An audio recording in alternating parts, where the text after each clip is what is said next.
Terima kasih Anda masih bersama kami. Pemirsa, Partai Golkar tetap solid mendukung Presiden Joko Widodo pada Pilpres 2019. Keputusan dukungan tersebut tidak berubah atau sesuai dengan keputusan Rapimnas DPP Partai Golkar tahun 2016 lalu.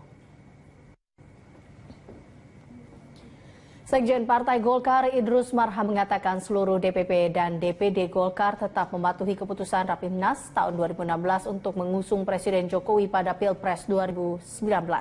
Sementara untuk calon wakil presiden, Golkar sepenuhnya menyerahkan keputusan kepada Presiden Joko Widodo. Idrus optimis siapapun yang jadi cawapres pilihan Jokowi tentu sudah dibahas dengan partai pengusungnya. Sementara cawapres, kalau capres sekali lagi, tadi sudah disampaikan oleh Pak Ansar dan juga Pak Ridwan, bahwa DPD 1 se-Indonesia mendukung keputusan rapat pleno DPP Partai Golkar pada tanggal 18. Salah satu keputusannya adalah melaksanakan secara konsisten keputusan Munaslup mendukung pemerintahan Jokowi JK dan juga secara konsisten melaksanakan keputusan Rapimnas, yaitu mendukung Jokowi sebagai capres Partai Golkar pada tahun 2019. Sementara siapa cawapresnya, aspirasi yang berkembang di dalam Rapimnas juga itu adalah menyerahkan kepada calon presiden, dan kami punya keyakinan Partai Golkar bahwa pasti calon presiden yang diusung itu akan melakukan koordinasi dengan Partai Golkar.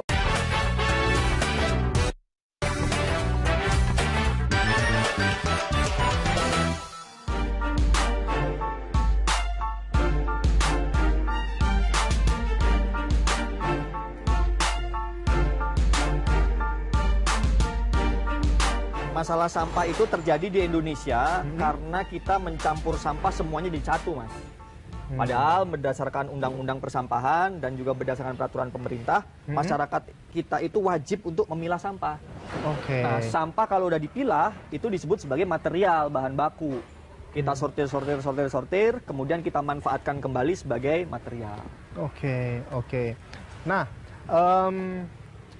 jadi waste for change. Nah, sebenarnya apa itu waste for change? Bisa dijelasin, Mas?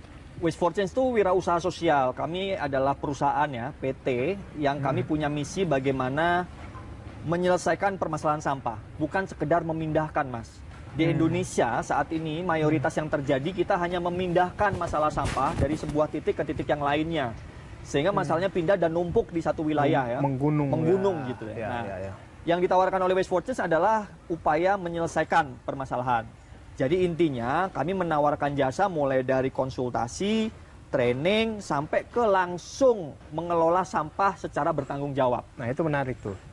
Sejauh ini sudah berapa perusahaan atau rumah yang sudah mengizinkan sampah yang dikelola di sini, Mas? Kami memulai 2 tahun ini dan kami masih pilot dan terus menyempurnakan sistemnya. Kita itu punya klien 2.000 rumah, Mas. Sampahnya kita angkut 2.000 rumah dan kita punya klien komersial kira-kira 10 perusahaan yang sampahnya kita kelola secara bertanggung jawab. Nah, bertanggung jawab itu artinya mereka wajib untuk pilah sampah di sumber. Orang Indonesia, Mas, biasanya kalau kita minta pilah sampah, jawabannya ngapain, nanti diangkutnya dicampur lagi gitu. Nah, Waste for Change menjamin pengangkutannya itu tetap dalam kondisi terpilah, masuk ke rumah pemulihan material seperti ini untuk kita sortir lebih detail. Setelah disortir lebih detail, kita klasifikasi, baru kita bermitra dengan pihak-pihak yang bisa memanfaatkan. Memanfaatkan loh, Mas, bukan membuang. Nah, nanti yang tidak bisa dimanfaatkan sama sekali, kira-kira sisa 20-30%, baru kita kirim ke TPA, tempat pembuangan akhir. Nah, ini yang sebenarnya terjadi dalam prosesnya Waste for Change. Klien kita nanti mendapatkan laporan, sampahnya itu sudah kita kelola dengan cara apa. Jadi Mas bisa tidur tenang kalau misalkan kerjasama dengan Waste for Change, karena sampahnya kita jamin tidak dibuang sembarangan. Wah, benar. Berarti ini sudah berapa nih dibangun atau baru ini? Ini kita baru bangun satu titik ini, namun kami ada rencana di tengah Jakarta juga akan ada satu tempat seperti ini, pemulihan material bekerja sama dengan pemerintah DKI Jakarta. Dan kita juga kerjasama dengan teman-teman di Sidoarjo, juga sedang membangun satu fasilitas seperti ini juga. Jadi ini kita memang baru di tahun kedua dan sedang mau berkembang. Nah, jadi bagaimana Anda melihat prospek bisnis pengolahan sampah ini di Indonesia? Sebenarnya Mas, sampah itu adalah tanggung jawab. Artinya pada saat kita bicara tentang tanggung jawab, ada dua hal yang muncul. Satu, pihak yang menghasilkan sampah itu wajib untuk membayar sejumlah besarnya sampah yang dia hasilkan untuk sampah ini dikelola. Jadi di situ sudah muncul potensi services atau jasa, ya. Yang kedua, pada saat sampah ini dikelola, itu muncul material, ya, sampah yang bisa dimanfaatkan tadi. Tapi ingat, kalau kita hanya melihat sampah itu sebagai barang yang bisa dimanfaatkan, tapi masih ada loh sampah-sampah yang tidak bisa diolah. Contohnya popok bayi, banyak Mas lain-lain. Nah ini kan masih masalah. Artinya yang bagian inilah yang harus ada biaya untuk mengatasinya dengan baik dan benar. Nah mindset orang Indonesia ngerasa, dia menilai sampah ini ada uangnya nih. Jadi dia nggak merasa perlu ngebayar jasa pengolahan sampah. Kan sampah gua ada uangnya, ya udah lu ambil aja gitu. Nah itu nggak bisa Mas. Di berbagai wilayah dan di berbagai negara, itu pengolahan sampah itu, siapa yang menghasilkan sampah, tetap dia harus bayar jasa pengolahan sampah. Kalau enggak, sampah kita nggak pernah beres Mas di Indonesia ini Mas. Nah ini yang harus kita ubah dan kita edukasi ke masyarakat. Kalau kamu nggak mau bayar, jangan nyampah. Olah sendiri sampahmu di rumah, beli tempat jawab ya, dengan sampah sendiri ya. Tapi kalau ada sampah yang dikeluarkan dari rumah kamu, itu harus bertanggung jawab. Kira-kira itu konsepnya Mas. Indonesia itu 175.000 ton sampah per hari Mas. Jadi bicara tentang prospek pastinya besar sekali. Oke. Nah jadi saya dengar juga Anda selain bisnis pengolahan sampah seperti ini sekarang sudah, bukan sekarang, beberapa waktu terakhir memang sudah sering jadi pembicara juga untuk mengedukasi masyarakat di mana aja Mas? Seperti banyak apa? Mas, kami punya program namanya AKBIS, Akademi Bijak Sampah. Setelah kita riset dan kita cek, ternyata masyarakat Indonesia itu tidak tahu ujung sampahnya berakhir kemana. Nah, jadi kami bikin program AKBIS ini untuk mengajak masyarakat jalan-jalan ngikutin sampahnya sampai ke TPA, Mas. Nah, di TPA itu semua bisa sensing, bisa merasa.